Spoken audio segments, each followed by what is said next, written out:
When it's time to replace your wiper blades, an authorized dealer can provide you with the right set for your vehicle, and you can install them yourself in just a few minutes. The windshield wipers service position function lets you reposition your windshield wipers away from the glass for easier service. First, turn your windshield wipers off. Press the Start-Stop button to stop the engine. Then, push the wiper lever up and hold it there for at least 3 seconds. The wipers will raise into service position. To remove a windshield wiper blade, press the release button on the blade and lift it up to remove it from the arm. Position the replacement wiper blade above the arm and insert it into the housing until it snaps into place. Now, just lower the wiper blade onto the glass and repeat the process for the other side.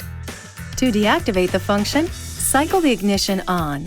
Issue a command with the wiper lever or drive at speeds above 3 miles per hour or 5 kilometers per hour.